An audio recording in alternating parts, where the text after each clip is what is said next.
gloire à Dieu. Donc, pasteur Gary Volsi de Montréal, Québec, Canada, n'a poursuivi avec études bibliques et théologiques. Aujourd'hui, nous allons parler du sanctuaire terrestre. Le sanctuaire terrestre, Hébreux 9, versets 11 à 25. La Bible parle de la purification du sanctuaire céleste. Quelles ont été la raison, l'agent et le moyen de cette purification? En d'autres termes, pourquoi, par qui et comment cette purification a-t-elle été accomplie? Et Christ est venu comme souverain sacrificateur des biens à venir. Il a traversé le tabernacle plus grand et plus parfait qui n'est pas construit de main d'homme, c'est-à-dire qui n'est pas de cette génération. Et il est entré une fois pour toutes dans le lieu très saint, non avec le sang des boucs et des veaux, mais avec son propre sang, ayant obtenu une rédemption éternelle. Ce n'est pas pour s'offrir lui-même plusieurs fois qu'il est entré, comme le souverain sacrificateur entre chaque année dans le sanctuaire, mais pour offrir un autre sang que le sien. Hébreux 9, 11, 12 et 25. La Bible ne laisse aucun doute là-dessus. Le sanctuaire céleste a été purifié, mais pourquoi, par qui et au moyen de quoi? Le sanctuaire terrestre a été construit à l'image du sanctuaire céleste, puisqu'il en est ainsi. Le sanctuaire céleste se compose de 3 parties, comme le terrestre. C'est pourquoi la Bible parle d'un premier, d'un second et d'un troisième ciel. Quels sont les habitants respectifs de ces 3 sphères contiguës et concentrées? La première partie du tabernacle terrestre, le parvis était affecté à la foule des adorateurs. Il est permis de penser que le premier ciel est le quartier général des corps angéliques. Il est convenable que les armées de l'Éternel occupent le devant de la scène, soit pour protéger le séjour des bienheureux, soit pour combattre les ordres sataniques qui errent dans les lieux célestes extérieurs. Job 2, versets 6 à 12. L'Éternel dit à Satan: voici, je te livre seulement, épargne sa vie. Et Satan se retira devant la face de l'Éternel, puis il frappa Job d'un issel malin depuis la plante du pied jusqu'au sommet de la tête. Et Job prit un tesson pour se gratter et s'assit sur la cendre. Sa femme lui dit: tu demeures ferme dans ton intégrité, maudit Dieu et meurs. Et Job lui répondit: tu parles comme une femme insensée. Quoi? Nous recevons de Dieu le bien et nous ne recevons pas aussi le mal. En tout cela, Job ne pécha point par ses lèvres. Nous apprenons qu'autrefois Lucifer savait s'introduire jusque dans l'assemblée des saints anges d'où il était, à coup sûr immédiatement chassé. Ce sont des fictives instructions de l'ennemi qui rendaient la purification du premier ciel nécessaire. Car Dieu est trop saint pour tolérer une souillure quelconque au seuil de sa demeure, mais par qui la purification du premier ciel était-elle accomplie. Ce sont encore les dispositions du sanctuaire terrestre qui nous enseignent là-dessus. Puisque le deuxième partie du sanctuaire terrestre était exclusivement affectée aux Lévites et aux prêtres chargés de la purification, il est permis de penser qu'il existe au deuxième ciel une classe d'anges prêtres. Ces anges prêtres doivent être les séraphins, car ce sont eux que nous trouvons associés à la fois au chant et au service de la purification. Il n'est pas impossible qu'ils forment l'ordre de Melchisédek et que, avant son incarnation, le Christ ait été à leur tête en qualité de grand prêtre l'ordre. Il est tout à fait probable que les occupants du deuxième ciel étaient les responsables de la purification du premier ciel. Tabernacle terrestre 1. Le lieu saint. La partie antérieure pour le peuple de Dieu, les adorateurs, le sacrificateur, Exode 25, verset 1 à 40, Hébreux 9, verset 6. 2. Les saints des saints, le second voile. Pour le souverain sacrificateur, Exode 26, 31 à 35, Hébreux 9, verset 7. 3.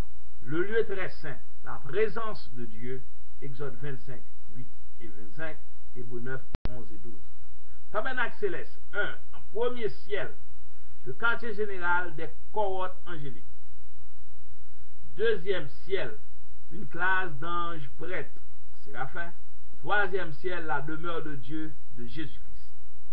La première alliance avait donc des ordonnances relatives au culte et un sanctuaire terrestre. En effet, un tabernacle fut construit. Dans la partie antérieure appelée le lieu saint était le chandelier, la table et les pains de proposition. Derrière le second voile se trouvait la partie du tabernacle appelée le Saint des Saints, enfermant l'encensoir d'or pour les parfums et l'arche de l'alliance entièrement recouverte d'or. Il y avait dans l'arche un vase d'or contenant la manne, la verge d'Aaron qui avait fleuri et les tables de l'alliance. Au-dessus de l'arche étaient les chérubins, la gloire, couvrant de leur ombre la propitiatoire. Ce n'est pas le moment de parler en détail là-dessus. Or, ces choses étant ainsi disposées, les sacrificateurs qui font le service entrent en tout temps la première partie du tabernacle et dans la seconde, et le souverain sacrificateur seul entre une fois par an, non sans y porter du sang qu'il offre pour lui-même et pour les péchés du peuple. Le Saint-Esprit montrait par là que le chemin du lieu très saint n'était pas encore ouvert tant que le premier tabernacle subsistait. C'est un symbole pour le temps présent. Il signifie que les dons et les sacrifices présentés ne peuvent rendre parfait sur le rapport de la conscience. Celui qui rend ce culte, il était avec les aliments, les boissons et les diverses ablutions, des ordonnances charnelles imposées seulement jusqu'à une époque de réformation. Mais Christ est venu comme souverain sacrificateur des biens à venir. Il a traversé le tabernacle plus grand et plus parfait qui n'est pas construit de main d'homme, c'est-à-dire qui n'est pas de cette création. Il est entré une fois pour toutes dans le lieu très saint, non avec le sang des boucs et des veaux, mais avec son propre sang, et a obtenu une rédemption éternelle. Car si le sang des taureaux et des boucs et la cendre d'une vache est répandue sur eux qui sont souillés, sanctifiés pour la pureté de la chair, combien plus le sang de Christ qui par l'Esprit éternel s'est offert lui-même sans tache à Dieu, ne purifiera-t-il votre conscience des œuvres mortes, afin que vous serviez le Dieu vivant. Et c'est pour cela qu'il est le médiateur d'une nouvelle alliance, afin que la mort étant intervenue pour le rachat des transgressions commises de la première alliance, ceux qui ont été appelés reçoivent l'héritage éternel qui a été promis. Hébreux 9, 1 à 15. Si tel était le cas, par quel moyen cette purification était-elle effectuée? Ce devait être par le feu de l'autel, car c'est une portion de ce feu qu'un séraphin employa dans le cadre de purification du prophète Ésaïe. À partir de la croix du calvaire, Lucifer a perdu toute possibilité de se faufiler dans le parvis extérieur du sanctuaire céleste. Une purification définitive et complète efficace du Saint-Lieu a été alors opérée une fois pour toutes par l'offrande du sang du Christ. Dieu ne peut plus rien tolérer qui soit de nature à profaner le sacrifice de son Fils et à diminuer son éternelle efficacité. Personne ne dit le Christ avant sa mort n'est monté au ciel. Pourtant la Bible déclare qu'Enoch et Élie ont été enlevés au ciel sans passer par la mort. Comment concilier ces deux affirmations apparemment contradictoires? Jésus-Christ ne peut pas mentir. On ne peut pas comprendre sa pensée, mais tout ce qu'il dit est vrai, absolument vrai, puisque l'Écriture enseigne qu'il existe un premier, un deuxième et un troisième ciel. La question revient à savoir dans lequel de ces trois cieux Enoch et Élie sont entrés ou ne sont pas entrés.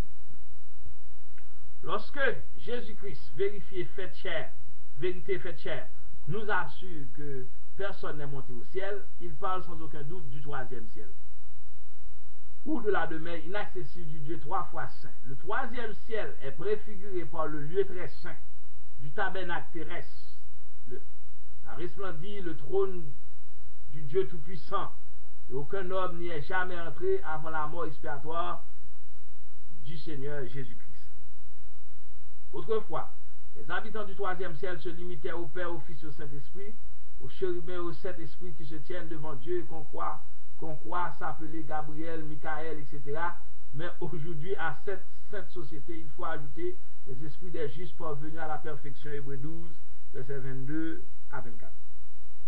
Puisqu'aucun homme ne pouvait entrer au troisième ciel avant la mort de Jésus-Christ, ce n'est donc pas là qu'Enoch et Élie ont été amenés par leur enlèvement. Il n'est donc plus certain que ces deux saints vétérotestamentaires soient entrés au deuxième ciel à cause du caractère particulier des êtres qui sont ici trouvés. nous voulons parler des séraphins. Ce sont les symboles du sanctuaire terrestre qui nous permettent de déterminer la sphère et la fonction des séraphins. En effet, si la splendeur du trône de l'Éternel resplendit au troisième ciel, les habitants du second ciel doivent être les anges prêtres, car le deuxième compartiment du sanctuaire terrestre était la sphère des prêtres et des lévites, et puisque les séraphins sont associés au chant et à la purification, il est probable qu'ils constituent l'ordre de Melchisédek. Enoch et Élie étaient des prophètes. Ils n'appartenaient pas à la classe sacerdotale. Ce n'est peut-être pas à la classe des séraphins qui se sont mêlés après leur enlèvement. Quand la Bible déclare qu'Enoch et Élie ont été enlevés au ciel, elle parle probablement du premier ciel, qui est préfiguré par le parvis extérieur du tabernacle terrestre. Le premier ciel semble être le quartier général ou le camp des cohortes angéliques qui servent Dieu sous la conduite de l'archange Michael. Cette multitude d'anges qui constituent l'armée de l'Éternel se tiennent plus près de nous parce que leur mission est de mener la guerre contre les forces du mal. C'est peut-être aussi au premier ciel que sont entreposés les innombrables chars de l'Éternel, Somme 68, verset 18, qui seront utilisés pour l'enlèvement de l'Église et dont une unité avait servi à transporter le prophète Élie. Puisque l'Écriture sainte montre l'archange Michael associé à la résurrection et à la translation des élus au ciel, on peut penser que c'est dans son quartier général, c'est-à-dire au premier ciel, qu'Enoch et Élie ont été installés après leur enlèvement. Qu'on n'aille pas croire que Dieu demeure close au troisième ciel, accompagné tantôt de séraphins, tantôt de chérubins. Il se promène, pour ainsi dire, à travers les trois cieux, qui ne sont après tout que trois sphères concentriques et rapprochées chacune des deux autres, de manière à ne former qu'un seul et même sanctuaire.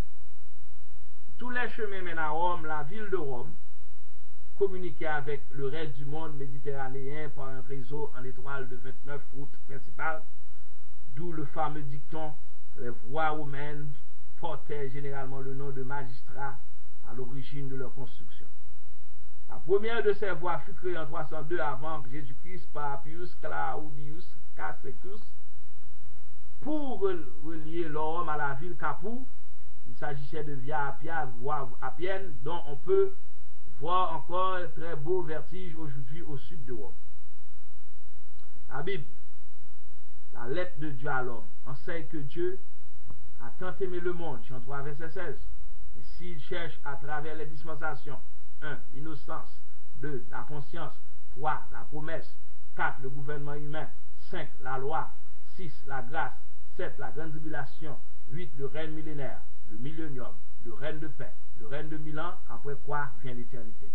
Après avoir à plusieurs reprises et de plusieurs manières parlé à nos pères par les prophètes, Dieu dans ces derniers temps nous a parlé par le Fils.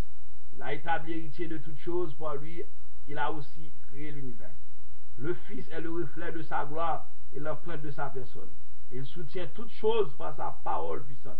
Il a fait la purification des péchés, il a assis à la droite de la majesté divine dans les lieux très hauts. Hébreux 1er 1 à 3. Le salut, tout notre salut dépend de la foi. Du début à la fin, nous sommes sauvés par la foi. Que ce soit la justification, l'adoption ou la sanctification, apôtre Pierre nous dit que nous sommes par la puissance de Dieu gardés par la foi. Romains 5 1er, Galates 3, 5 et 14, Galates 4, 5, Actes 26, 18, 1 Pierre 1er 5. L'assurance, il est vrai, l'assurance vient du témoignage du Saint-Esprit. Mais toutefois, Dieu renvoie l'âme aux promesses de sa parole. Et l'assurance vient lorsque nous le croyons. Étroitement lié à l'assurance, il y a la paix, le repos ainsi que la joie qui en résulte. Romains 8, 16, 1 Jean 3, 24, 1 Jean 4, 13, Isaïe 26, 3, Romains 5, 1er, Hébreux 4, 3, 1 Pierre 1er. Les bonnes œuvres. La foi conduit nécessairement aux bonnes œuvres. Nous avons été sauvés par les œuvres, mais cependant pour de bonnes œuvres. Jésus a dit que votre lumière lui ainsi devant les hommes, afin qu'ils voient vos bonnes œuvres et qu'ils glorifient votre Père qui est dans les lieux, dans les cieux. Apôtre Jacques souligne la manifestation de la foi dans les œuvres. Apôtre Paul insiste sur l'insuffisance des œuvres de la loi, mais il indique cependant que les œuvres sont l'aboutissement de la foi. Ces bonnes œuvres sont le le fruit de l'esprit. Romains 3, 20, Ephésiens 2, 9, Matthieu 5, 16, Jacques 2, 17 à 26, Galates 2, 16, Galates 3, 10, Tite 1, 16, Tite 2, 14, Tite 3, 8, Galates 5, 22, Ephésiens 5, 9. Donc la sotériologie, la doctrine du salut. L'ecclésiologie, le gouvernement de l'Église.